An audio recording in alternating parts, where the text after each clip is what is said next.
Bom dia, boa tarde ou boa noite, pessoal. Sejam bem-vindos à disciplina de Sistemas Operacionais, a nossa sexta aula teórica. Antes de começar a aula, eu preciso dar alguns avisos a vocês. Como vocês sabem, eu fiz uma enquete no SIGA para definir a melhor data de avaliação para vocês. Por quê? Porque muita gente me mandou e-mail dizendo que não ia poder comparecer no dia 16 e eu não quero prejudicar ninguém. Então, eu olhei no cronograma da disciplina e eu percebi que dava também para fazer essa avaliação no dia 21, certo? Então, como é que ficou? Como eu já esperava pelas reclamações, o dia 21 teve uma vitória esmagadora, inclusive na turma presencial, certo? Na qual a votação foi feita ao vivo. Então, como é que vai ficar, pessoal? No cronograma original, que está representado por essa minha proposta 1, nós teríamos a avaliação dia 16 e o laboratório no dia 21. Então, o que é que eu vou fazer? Eu vou trocar, certo? O laboratório vai ficar no dia 16 e a avaliação no dia 21. A aula de revisão fica na mesma data. Como é que vai ser o laboratório? Eu explico já já, mas primeiro eu gostaria de explicar a questão da avaliação para vocês. Bom, pessoal, como vai ser a nossa prova escrita? Nossa prova escrita, ela vai ser composta por 12 questões, sendo 10 objetivas, valendo meio ponto cada, e 2 discursivas, valendo um ponto cada, totalizando 7 pontos. Pessoal, dessas questões objetivas, cerca de metade, talvez até um pouquinho mais do que a metade, vai sair dos slides, certo? Sabe aquelas questõezinhas de fixação que eu faço no final de cada aula? Pois é, estudem. Estudem por elas, certo? Quero ver todo mundo tirando 10, porque eu já estou dizendo de onde é que eu vou tirar as questões. Façam aquelas questões uma, duas, três vezes, certo? Não precisa decorar, você só precisa entender a lógica da questão. Tá bom, pessoal? Já o laboratório vai valer 3 pontos. Vai ser um laboratório um pouco mais formal do que aquele outro, então vai ter uma entrega de códigos mais o relatório. Não precisa de. ah, não precisa de muito frufru, tá? É só para eu ver que vocês realmente fizeram. Então não vai ser um relatório extenso nem nada do tipo, certo? E bom, originalmente eu ia pedir para vocês me entregarem isso em 24 horas, mas já que a gente está tendo um conflito de agenda e eu sei que muitas pessoas não assistem essa aula no dia da aula mesmo, eu vou dar até o dia da avaliação, certo? Até a segunda-feira da avaliação, para vocês fazerem o laboratório e me entregarem. Combinado? Isso vale também, pessoal, para a turma presencial. Se você é da turma presencial e você está assistindo essa aula, isso também vale para você, tá? O laboratório é até o dia da avaliação. E qual o conteúdo das avaliações? Bom, pessoal, como vocês já devem saber, eu coloco no final de cada slide os capítulos ou sessões que tem o conteúdo daquela aula, certo? Mas para facilitar para vocês, eu coloquei aqui também, certo? Então, a avaliação vai cair o capítulo 1 e o capítulo 2 do Tannenbaum, essas sessões aí que eu especifiquei, certo? E os capítulos 3, 4 e 6, certo? Pulo 5 dos Silberchats. Pessoal, esses dois livros, eles são muito diferentes, certo? Eles têm, inclusive, nomenclaturas diferentes ocasionalmente. Por exemplo, uma função chamada down no Tannenbaum é chamada de wait no Silberchats. Na prova, eu vou tentar ao máximo, sempre que tiver duas nomenclaturas possíveis, eu vou tentar ao máximo colocar, certo? As duas para que vocês saibam do que eu estou falando. Mas o ideal seria que vocês estudassem pelos dois livros, certo?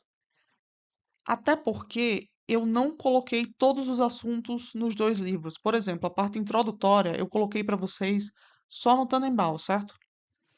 A parte que seria referente aos capítulos 1 e 2 no Silberchats, eu achei que ela ficou melhor no Tannenbaum. Então eu coloquei para vocês só no Tannenbaum.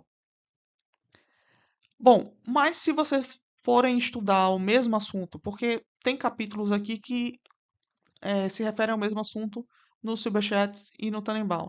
Então, se vocês forem estudar o mesmo assunto e vocês preferirem estudar só por um livro, não tem tanto problema. Claro que nem todos os detalhes vão estar nos dois livros, mas, enfim.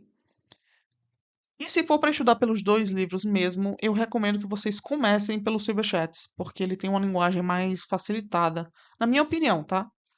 Na minha opinião. Talvez vocês tenham uma opinião totalmente diferente da minha e tudo bem.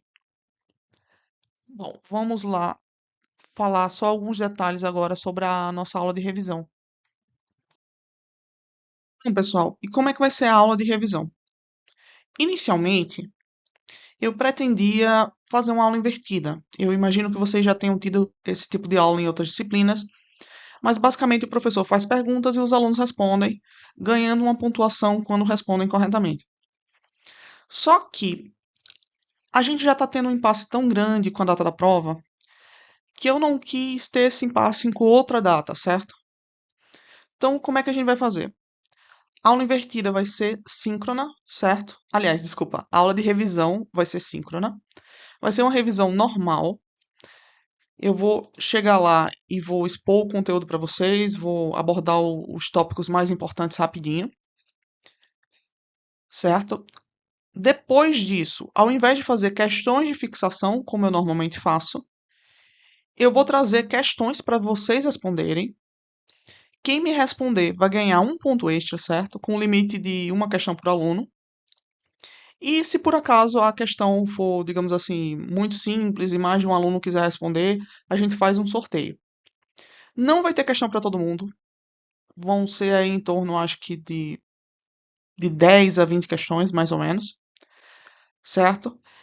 E o intuito disso é fazer vocês se prepararem para a aula de revisão para que vocês possam chegar lá já com dúvidas, para que quando a gente chegar na data da prova todo mundo esteja super preparado, certo? Eu tenho certeza que vou ver muitos 10. A prova não vai ser difícil, pessoal. Então eu realmente espero que, que a média da turma seja excelente, ok? Outro detalhe, para as turmas EAD, porque eu sei que tem gente da turma presencial assistindo isso também. Então, para as turmas EAD, eu vou postar o link da revisão 5 minutos antes do horário. Eu sei que muitos de vocês não podem chegar na hora da aula mesmo, principalmente a turma do Noite 1 e 2. Então, mais ou menos na metade do horário, antes de ir para as questões que eu vou propor aos alunos, eu vou fazer uma chamada. Eu não vou fazer a chamada no início do horário, eu vou fazer a chamada mais ou menos do meio para o final, certo? Então eu peço que todos vocês compareçam. E bom, é isso. Vamos para a aula de fato. Bom, pessoal, como sempre eu desliguei o vídeo, certo? Para não ficar na frente do texto. Começaremos a aula de hoje com a nossa recapitulação, voltando em alguns assuntos da aula passada, certo? Essa aula de hoje é muito dependente da aula passada, então, se você estiver com dificuldade, além do que eu falei na recapitulação, por favor, volte na aula passada, certo? Depois veremos os mecanismos de sincronização restantes, que são semáforos, mutexes, monitores e troca de mensagens. Ah, professora, a senhora não falou desse tal de mutex, não. É porque mutex, pessoal, é um tipo específico de semáforo, certo? Então, de certa forma, entra nessa categoria aqui, mas eu quis separar para ficar mais didático, certo? Então, por fim, nós veremos deadlocks e outros problemas. E, ao final da aula, como sempre, teremos nossas questõezinhas de fixação. Vamos para a nossa recapitulação. Pessoal, eu sei que tem muita gente que não gosta da recapitulação.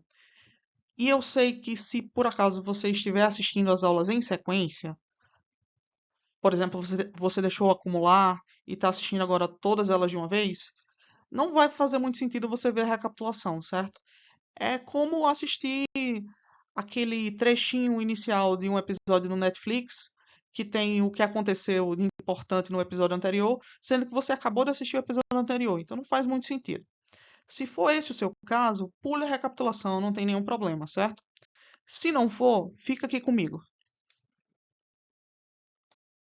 Na aula passada, nós falamos sobre as condições de corrida, que acontecem quando você tem dois ou mais processos competindo pelo mesmo recurso.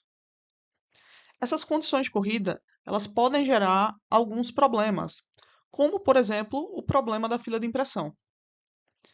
Eu vou explicar para vocês aqui de forma bem resumida, eu já expliquei na aula passada, mas vou explicar novamente. Vamos supor que você tenha uma impressora na sua casa, e essa impressora ela tem uma fila de impressão, que ela é composta por slots. Cada slot tem um arquivo a ser impresso, certo? Essa impressora ela tem duas variáveis que ela compartilha com qualquer processo que deseja imprimir. A variável out, que mostra o próximo arquivo a ser impresso, e a variável in, que mostra o próximo slot livre. Vamos supor que o próximo slot livre seja o slot 7. Aí você tem, por exemplo, dois processos, que eu estou chamando aqui de processo A e processo B, que desejam imprimir quase que simultaneamente. O processo A vai ler essa variável in para saber onde é que ele vai colocar o arquivo dele, certo? E ele vai ver que a variável in é igual a 7. Só que por algum motivo ele é interrompido. Aí o processo B começa a rodar, vê que a variável in é igual a 7 ainda. O A não colocou o arquivo dele no slot 7 nem alterou a variável in, certo? Aí o processo B vai lá e coloca o arquivo dele no slot 7 e altera essa variável aqui para 8. Aí o que é que vai acontecer, pessoal, quando o processo A voltar a rodar? Bom, o processo A, quando voltar a rodar, ele não vai ler a variável in novamente. Ele vai simplesmente colocar o arquivo dele no slot 7 e alterar novamente essa variável para 8. Ele vai sobrescrever o slot 7. Então, o arquivo do processo B vai ser perdido. Isso, como vocês podem perceber, é danoso para o sistema. O processo B ele nunca vai conseguir imprimir o arquivo dele, certo? Nós podemos ter também o problema do produtor e do consumidor. Nesse problema, nós temos um processo, certo? Processo produtor, que ele produz dados e coloca esses dados em um buffer, que é uma memória compartilhada pelos dois processos, processo produtor e processo consumidor, certo? Já o processo consumidor, ele lê os dados do buffer e os retira. Ah, quando é que a gente teria uma situação parecida com essa? Certo, pessoal? Quando vocês estão acessando, por exemplo, um site na internet, o browser de vocês é o processo consumidor, certo? Ele vai consumir os dados de um determinado site. Ah, mas qual seria o problema que a gente teria nessa situação? Bom, nem sempre o processo produtor e o processo consumidor, eles vão produzir e consumir conteúdo na mesma velocidade.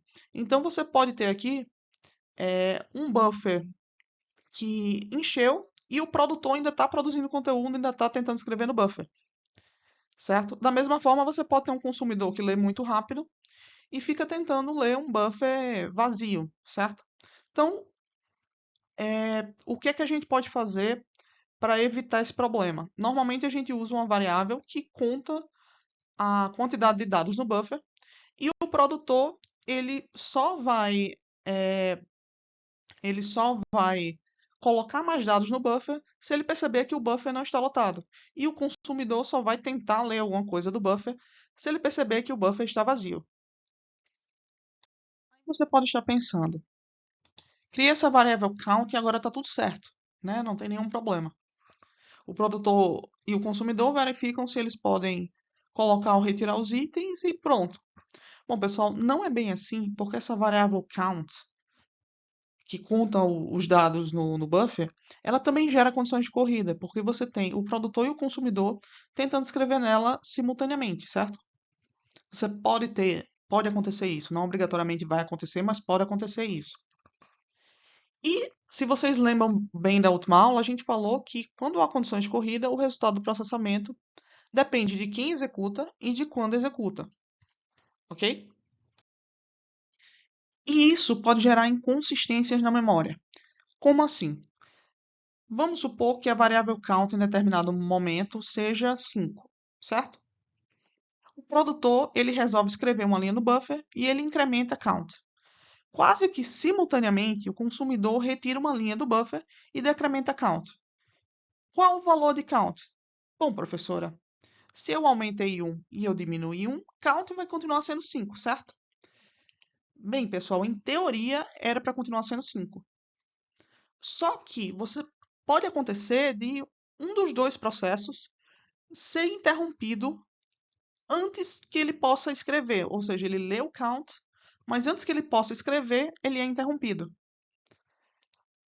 Vamos supor, o consumidor, ele leu que count era igual a 5, certo? E ele foi interrompido. Aí o produtor leu que count era 5 e escreveu uma linha no buffer, certo? E incrementou count para 6. Só que quando o processo consumidor voltar a rodar, ele ainda vai achar que count continua sendo 5. Então ele vai decrementar count, que na cabeça dele é 5, para 4. Então o sistema vai ficar com esse valor de count inconsistente. Deu para todo mundo entender? Na aula passada, a gente também listou algumas regras que as soluções para esse tipo de problema têm que seguir. A primeira regra diz que dois processos não podem estar simultaneamente em suas regiões críticas. Ou seja, na hora que o processo for escrever nessa memória compartilhada, nenhum outro processo pode tentar escrever também, por mais que esse primeiro processo tenha sido interrompido, por exemplo, que é o que a gente chama de exclusão mútua. Se um entrou, ninguém mais pode entrar. Além disso, nenhuma suposição deve ser feita sobre a configuração da máquina, certo? A solução verdadeiramente boa, ela tem que funcionar em qualquer máquina. Regra número 3. Nenhum processo fora de sua região crítica, ou seja, nenhum processo que esteja escrevendo nessa memória compartilhada, pode bloquear outro processo querendo escrever também nessa memória compartilhada. E a regra número 4 diz que nenhum processo deve esperar eternamente para entrar em sua região crítica, certo? E quais as soluções para alcançar o que a gente chamou de exclusão mútua? Obedecendo, claro, todas essas regrinhas. Nós temos as soluções de espera ocupada e de dormir e acordar, que a gente viu na aula passada, certo? A gente viu, inclusive, algumas soluções que não obedecem a todas as regras, mas que foram importantes para que vocês entendessem as que obedecem, certo? Na aula de hoje, a gente vai ver semáforos, monitores e troca de mensagem. Troca de mensagem, de certa forma, a gente já viu quando eu falei de comunicação entre processos por troca de mensagens. Mas eu vou falar um pouquinho sobre isso hoje também, certo? E o que é um semáforo no contexto de sistemas operacionais? Bom, pessoal, antes de explicar isso, eu queria propor uma reflexão a vocês. Eu fiz essa mesma reflexão com a minha turma presencial, então eu vou jogar aqui algumas das respostas que eles me deram, certo? Quando é que eu preciso ter um semáforo numa rua? Bom, pessoal, vocês poderiam me dizer assim: ah, quando eu tenho um cruzamento. Certo. E o que é o cruzamento? Cruzamento é um pedaço de rua ali que é compartilhado, correto? Mas simplesmente ter um cruzamento faz com que eu precise de um semáforo? Se eu tiver um ou dois carros passando, eu posso colocar uma rotatória lá? Não vai ser mais eficiente? É, pessoal, a gente precisa de um semáforo numa rua quando há muitos carros passando. E o que seriam os carros? Os processos. Porque se eu tiver só dois processos, eu posso resolver isso de outra forma. Eu posso usar o semáforo? Posso, claro. Mas eu posso resolver isso de outra forma. Todo mundo entendeu? Então vamos às definições sobre o que é um semáforo. Antes que vocês entendam isso, eu queria pedir, por favor, que se alguém não entendeu o método de dormir e acordar que eu expliquei na aula passada, que volte na aula passada, porque é crucial para entender essa explicação aqui, certo? Eu poderia ter colocado na recapitulação, poderia, só que a explicação ia ficar muito longa e a recapitulação muito grande. Então eu peço que vocês voltem se vocês não entenderam. Eu vou falar aqui bem brevemente, mas eu sei que se alguém não entendeu vai ficar muito perdido. Então, o semáforo, ele é um novo tipo de variável que permite armazenar múltiplos sinais de acordar. Como assim, professor? Bom, no método de dormir e acordar, o que é que a gente tinha? A gente tinha que o produtor, no problema do produtor e do consumidor, o produtor, quando ele percebia que o buffer estava cheio, ele ia dormir, certo? E o consumidor, quando ele percebia que o buffer estava vazio, ele ia dormir, ok? Ambos, o produtor e o consumidor, eles mandavam mensagens de acordar um para o outro quando eles percebiam que havia alguma coisa para o outro processo fazer, mas ele estava dormindo, certo? Só que quando acontecia tanto do processo produtor quanto do processo consumidor ser interrompido logo depois que eles liam a variável count, percebam que quase todos os nossos problemas estão derivados dessa interrupção logo após a leitura, né? Então, quando acontecia do produtor ou do consumidor ser interrompido nesse ponto, ele recebia o sinal de acordar, mas o sinal de acordar era descartado, porque ele não estava verdadeiramente dormindo, ele estava interrompido. E isso eventualmente fazia com que os dois processos acabassem dormindo para sempre. Novamente, se não entendeu, por favor, volta lá no slide da outra aula. Certo? Então, para solucionar isso, a gente pode colocar um bit em cada processo para armazenar o sinal de acordar, para que, se o processo estiver interrompido, ok? Ele use esse bit para não dormir. Então, ele vai verificar, depois que ele voltar da interrupção, ele verifica se o bit está ativo. Se estiver, ele não dorme. Se não estiver ativo, ele dorme. Certo? Então, o semáforo, ele, de certa forma, ele armazena esses sinais de acordar. Só que, ao contrário do bit que eu coloquei em cada processinho, o semáforo permite armazenar múltiplos sinais de acordar. Ele vai ter o valor zero se nenhum sinal de acordar estiver armazenado, ou um valor inteiro positivo, se algum sinal ou múltiplos sinais estiverem salvos. Certo? O objetivo dessa variável é justamente o que eu falei, é sincronizar o uso de recursos em grande quantidade. Do mesmo jeito que com a rua com fluxo de carros muito grande, a gente precisa de um semáforo. Quando a gente tem recursos que são usados em grande quantidade, a gente precisa do semáforo.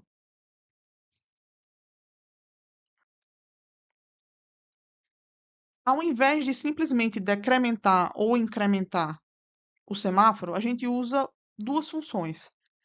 A função down, que decrementa o valor do semáforo, e a função up, que incrementa o valor do semáforo.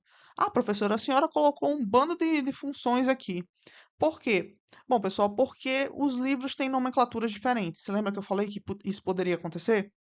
O livro do Silberschatz usa o nome dessa função como sendo weight. O livro do Tannenbaum usa como sendo down. E esse P aqui era o nome original da função, que essa função foi criada por um cara holandês, e esse P tinha algum significado em holandês que eu não estou lembrando aqui, certo? Já a função up, ela também pode ser chamada de signal. Ela é chamada de signal pelo Tannenbaum. Aliás, pelo Silberschatz, desculpa. E é chamada de up pelo Tannenbaum e chamada de V pelo criador original do método, certo?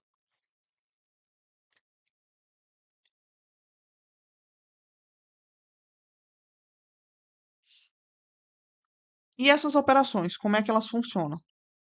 A operação down, ela vai decrementar o valor do semáforo, né?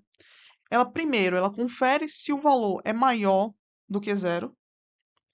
Se for, ele decrementa o valor, gastando o sinal de acordado, e não coloca o processo para dormir, porque tem um sinal de acordado ali. Se não, o processo ele é colocado para dormir sem completar a decrementação.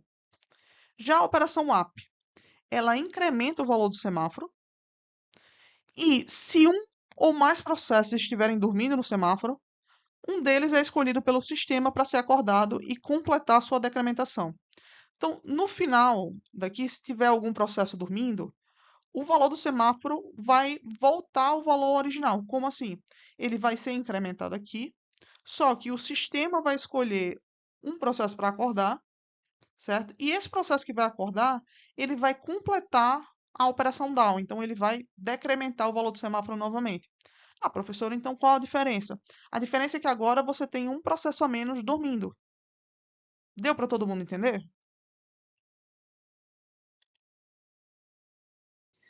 Para o semáforo funcionar, ambas as operações elas têm que ser feitas de forma atômica ou indivisível. Ou seja, uma vez que a operação do semáforo tenha começado, nenhum outro processo pode acessá-la até que ela seja concluída ou colocada para dormir. E como é que eu faço isso? Bom, existem duas formas, ambas as quais eu já expliquei na aula passada, mas para comentar aqui brevemente.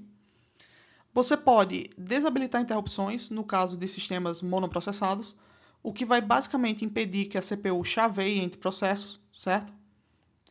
Basicamente, vamos supor, você está lá usando o videogame, certo? O Nintendo Switch, e o seu irmão está batendo na porta e você não quer ser interrompido. Então você coloca um fone de ouvido com música bem alta e continua lá jogando sem ser interrompido. É isso que o processo faz. Ele desabilita as interrupções da CPU e ele continua rodando até ele terminar. Ah, professora, mas a senhora falou na aula passada que isso poderia gerar algum problema. É verdade, só que a operação do semáforo, ela leva apenas alguns microsegundos, ela é muito rápida, de forma que não há grandes prejuízos para o sistema, certo? Você também pode fazer isso via instrução TSL ou similares, que é uma instrução de hardware, certo? Que basicamente bloqueia o barramento de acesso àquela memória. No livro Silberschatz também se fala sobre a possibilidade de você garantir essa atomicidade por meio de uma espera ocupada. Ok, pessoal? Antes de a gente avançar para o assunto de mutexes, eu gostaria de dizer, pessoal, que o assunto de semáforos é o assunto, provavelmente o assunto mais difícil do curso. Então, eu sei que é difícil de entrar na cabeça de vocês, certo? Por isso mesmo que eu optei em não colocar nenhuma implementação agora na parte teórica, porque eu não vou cobrar isso na prova, certo? Vocês vão entender melhor o que é um semáforo. Quando a gente for de fato implementar, vocês vão ter essa prática de implementar um semáforo, certo? Então, eu não quis colocar isso na cabeça de vocês nesse momento. Mas se você não conseguiu entender, não se preocupe, certo? Com certeza você não foi o único. Eu mesma, a primeira vez que estudei isso, li uns 2 ou 3 livros até conseguir entender alguma coisa, assisti vídeo no YouTube, etc. Demorou para entrar na minha cabeça também. Então não se preocupem, tá? Vamos agora ver as mutexes, que são um tipo de semáforo, um tipo mais simplificado de semáforo. O que é um mutex? Bom, a palavra mutex ela vem do termo exclusão mútua em inglês, certo? Ela é uma versão simplificada de um semáforo, também chamada em alguns livros de semáforo binário. E ela é usada quando a capacidade de fazer contagem de sinais de acordar não é necessária. Isso pode funcionar para problemas mais simples, por exemplo, como da fila de impressão, nos quais o interesse do sistema é simplesmente garantir a exclusão mútua, simplesmente garantir que aquela área não vai ter múltiplos processos trabalhando nela, aquela região de memória compartilhada. E como funciona um mutex? Bom, o mutex é uma variável compartilhada que ele pode estar em apenas 2 estados, ou travado ou destravado. Sabe quando você entra no banheiro público que ou ele está ocupado ou ele está desocupado? É isso, certo? É diferente do semáforo tradicional, que ele tem vários estados. Ele pode estar em 0, em 1, em 2, em 3, etc. Certo? Quando um processo ele quer entrar na região crítica, ele chama a função mutexlock. Nessa função vai ser verificado se o mutex está travado ou destravado. Se ele estiver destravado, o processo estará livre para entrar em sua região crítica e ele vai travar o mutex. Se o mutex estiver travado, o processo será bloqueado até que a região crítica esteja disponível. E ao sair da região crítica, o processo ele chama o mutex unlock, essa função, que desbloqueia o mutex.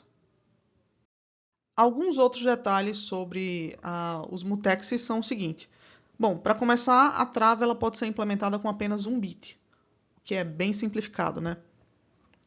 Depois, o mutex ele pode ser implementado também com threads no espaço do usuário, se eles forem usados junto com a instrução TSL. nesse caso, de serem implementadas com threads do espaço de usuário, elas não se bloqueiam. Por que elas não se bloqueiam quando a região crítica está indisponível? Se lembra que eu falei que quando a thread de usuário era bloqueada, ela bloqueava o processo inteiro? Pois é, isso não é interessante, né? Então, nesse caso, quando os mutexes são implementados com threads de usuário, as threads elas usam a função thread yield para passarem a vez para outra thread quando a região crítica não estiver disponível, o que é bem interessante. Um terceiro problema que nós temos é a inanição. A inanição ela acontece com mais frequência em processos de baixa prioridade, certo? Mas o que é a inanição? É o bloqueio indefinido de um processo causado pela monopolização dos recursos por outros processos. Vamos supor que você tem um processo com prioridade 1 e um outro processo com prioridade 100 e os outros também com prioridade 100. Aquele processo de prioridade 1 ele vai encontrar dificuldades muito grandes de ser escalonado. E quando ele for de fato escalonado, provavelmente vai ter alguém usando aquele recurso compartilhado, certo? Então ele não vai conseguir entrar com tanta facilidade, talvez ele fique bloqueado indefinidamente.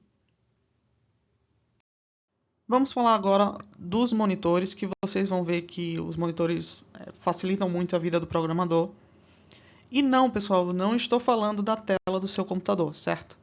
Eu estou falando do construtor básico de sincronização em alto nível e de fácil uso, certo?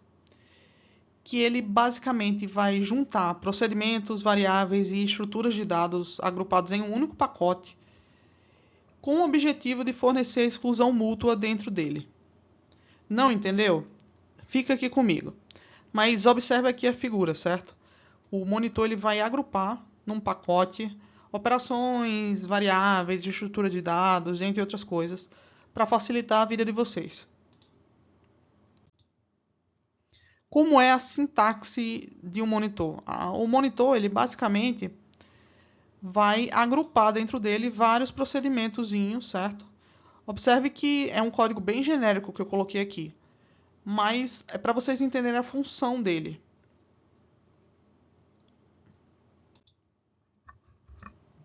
E quais as funções dos monitores?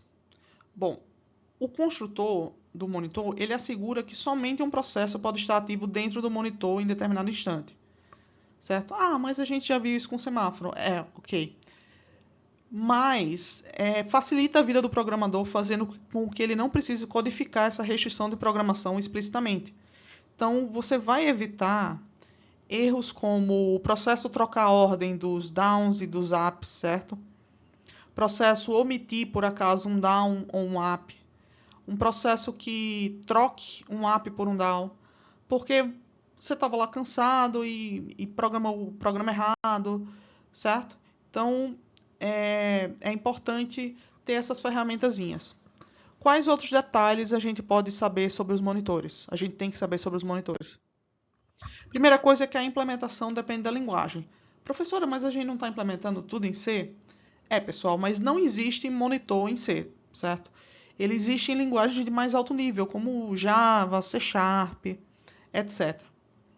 E além disso, para serem implementados de forma efetiva, o monitor ele tem que ter todos esses recursos que estão compartilhados dentro dele. Não adianta você ter um monitor que deixa algum recurso de fora, certo? Porque aí você vai ter que voltar a usar as funções up, a função down. Deu para todo mundo entender? Certo? Lembrando, pessoal, eu não vou cobrar a implementação dos monitores na prova, tá bem? Só a parte que você tem que entender é a parte teórica, que o monitor é um facilitador, certo? Que ele agrupa as operações de forma a facilitar a vida de você, programador. Por fim, vamos ver a troca de mensagens. Se lembra que eu já falei para vocês da troca de mensagens, quando a gente estava falando dos tipos de comunicação, que tem comunicação por memória compartilhada, que gera todos esses problemas que a gente viu aqui, e a comunicação por troca de mensagens, que ela era intermediada pelo sistema operacional, certo? Que um processo envia mensagem por outro usando o sistema operacional de carteiro. Vamos ver mais alguns detalhes sobre troca de mensagens. Novamente, ao invés de criar uma área compartilhada, os processos eles podem enviar e receber mensagens uns dos outros O que eles fazem, como vocês já sabem, com o uso das primitivas send e receive, as quais elas recebem como parâmetro o ID do receptor e do emissor e a mensagem, certo? Isso é muito útil em ambientes distribuídos, porque como é que você vai ter um compartilhamento de memória em dois computadores diferentes, certo? Então, é muito útil que você tenha essas mensagens send e receive. Para quem já pagou redes de computadores, a gente usa esse protocolo de troca de mensagens no TCP/IP, por exemplo. Então, é um protocolo muito útil, sim, certo? Quando você não está no mesmo computador, quando você não está falando de processos do mesmo computador. E como é que a gente faz essa sincronização com a troca de mensagens?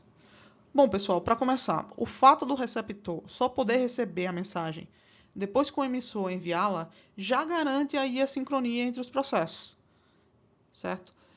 Ah, mas se o processo receptor ele estiver só esperando uma mensagem, ele vai estar gastando tempo da CPU, certo? É, pessoal, nesse caso sim. Então, o que é que o receptor pode fazer? Ele pode se bloquear, certo? Para evitar esse gasto de tempo da CPU. E, alternativamente, ele também pode enviar uma mensagem de erro, se ele passar muito tempo sem receber nada. Pessoal, em alguns casos, é útil configurar o receptor para enviar confirmações de recebimento de mensagens, certo? Mas por que isso? Bom, pessoal, a gente sabe que as mensagens elas podem ser perdidas, principalmente se você está tratando de uma comunicação entre processos em computadores diferentes, né? Então, é útil que você configure o receptor para avisar o emissor que aquela mensagem chegou para que o emissor saiba quais mensagens não chegaram e assim que ele possa reenviá-las, certo? Ah, mas isso é sempre útil. Não, nem sempre, pessoal. Mas em alguns casos é vital que você tenha essa confirmação, principalmente se você estiver tratando de situações nas quais as mensagens elas precisam ser lidas em sequência, certo? Então, se você está mandando mensagem de WhatsApp para os seus amigos e uma mensagem foi perdida ou apareceu fora de ordem, isso pode gerar inconsistências na comunicação e não é desejável, certo? Por outro lado, se você está falando no telefone pelo WhatsApp, certo? Usando ligação de áudio, se perder um pacotinho daqueles, não é interessante que você pause a ligação para que o emissor reenvie aquele pacote, certo? Então, nesse caso, não teria confirmação de recebimento, porque seria mais danoso ao atraso na ligação do que um pacotinho que se perdeu ali, certo? Um pacotinho de dados. Todo mundo entendeu? Agora vamos falar de deadlock e outros problemas. Eu tenho certeza que você já escutou falar de deadlock, certo? Agora você vai ver o que é de fato um deadlock. Um deadlock ele acontece quando dois ou mais processos estão aguardando por um evento que só pode ser realizado por um deles. Vamos supor, você tem dois processos, P1 e P2, fazendo uso de dois semáforos, os quais eu vou chamar aqui de S e Q, que são referentes às memórias compartilhadas MS e MQ. Aí P1 entra na MS e depois, ainda na MS, ele tenta acessar a MQ, certo? Todavia, o outro processo, P2, já está na MQ e por isso P1 acaba sendo colocado para dormir, porque ele não consegue acessar a região crítica dele, então ele dorme. Aí, o P2, que ainda está na MQ, tenta acessar a MS, mas ele também é colocado para dormir, pois P1 ainda está lá, mesmo estando dormindo, ele ainda está lá. Então, de certa forma, P1 está dormindo porque P2 não liberou a região crítica e P2 está dormindo porque P1 não liberou a região crítica. Como os dois estão dormindo, eles nunca vão sair dessas regiões. Então, ambos dormirão para sempre. Um outro problema que a gente pode ter é a questão da inversão de prioridade. Certo? Quando é que ocorre esse problema? Esse problema ocorre quando tem um processo que detém uma trava. Você lembra que a gente falou da trava agorinha com os mutexes? Um processo ele detém uma trava que é necessária para outro processo de maior prioridade, certo?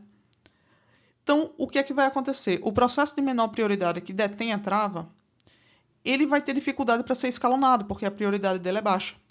Enquanto isso, o processo de maior prioridade vai ter que aguardar o primeiro, de qualquer forma, porque ele precisa entrar naquela região.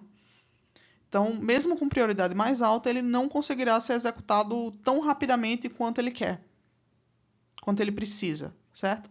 Então, para resolver esse problema, usa-se o protocolo que a gente chama de herança de prioridades. Esse protocolo ele faz com que o processo de menor prioridade, enquanto ele está ocupando a região crítica, ele herde a prioridade do outro, certo? Para que ele possa liberar os recursos do outro, os recursos que o outro processo precisa. Nossas queridas questões de fixação, que vocês já sabem que podem cair em prova, certo? Vamos lá. Questão 1. Assinale a alternativa correta relacionada com semáforos utilizados em sistemas operacionais. Letra A. Quando uma operação P ou down é realizada, ela incrementa o valor do semáforo. Pessoal, uma operação down incrementa o valor do semáforo? A operação down decrementa, né? Quem sabia inglês aí já sabe que não é essa. Quando uma operação V ou AP é realizada, se o semáforo estiver com um valor diferente de zero, o valor do semáforo é decrementado. Pessoal, a operação AP decrementa o semáforo? Não, a operação AP incrementa o semáforo. C. Quando uma operação V ou AP é realizada, se o semáforo estiver com o valor zero e existir algum processo no estado bloqueado, um deles será retirado desse estado, estando pronto para execução. Essa sim é a certa. Mas vamos continuar.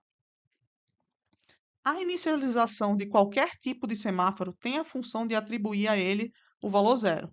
Nem sempre, tá, pessoal? Quando uma operação P ou down é realizada, se o semáforo estiver com valor diferente de zero, o processo é bloqueado. Não, pessoal, se o semáforo estiver com valor diferente de zero, o processo não é bloqueado, porque ali tem pelo menos um sinal de acordar, certo? Questão 2. Em diversos sistemas operacionais, processos que estão trabalhando juntos compartilham recursos, como memória, onde todos podem ler e escrever. Uma das soluções propostas para solucionar problemas com sincronização e evitar condições de corrida é a utilização de um tipo específico de variável chamada semáforo. Sobre a utilização dos semáforos no controle de acesso a recursos compartilhados, assinale a opção que corretamente descreve a operação down, que também pode ser chamada de wait ou P. Tá, pessoal, na prova de vocês, quando tiver mais de uma nomenclatura possível, eu vou colocar do jeito que eles colocaram aqui, tá? Tipo assim, wait ou P, certo? Ou down. Todo mundo entendeu? Vamos lá. Então, o que é que a operação down faz? Ela verifica se o valor do semáforo é maior do que zero. Quando é maior do que zero, o semáforo é decrementado e o processo é posto para dormir até ser despertado novamente. Quando é igual a zero, o processo continua. Tá ao contrário, tá, pessoal?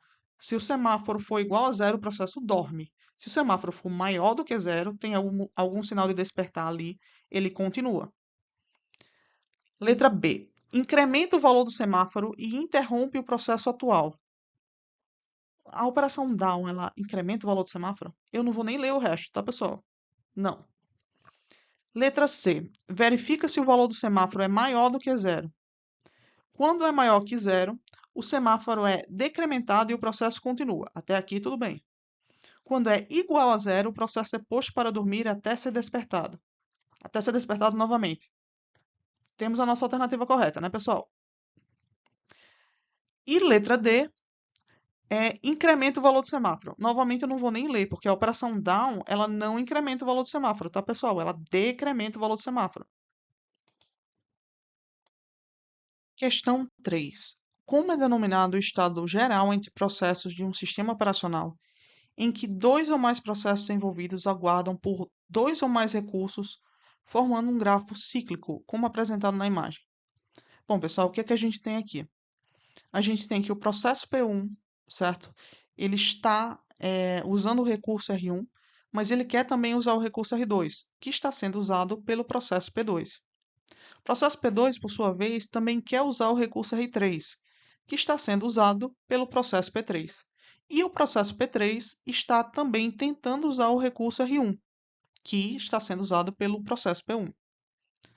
certo? Então, o que é que vai acontecer aqui? Os três processos vão ser colocados para dormir, porque as regiões críticas que eles estão tentando acessar estão ocupadas, certo? Então, qual seria o nome, o estado geral entre processos que está sendo apresentado na imagem? A gente acabou de ver isso, pessoal, se chama deadlock, certo? Questão 4. Multithreading é um conceito fundamental para o melhor aproveitamento de recursos por um sistema operacional.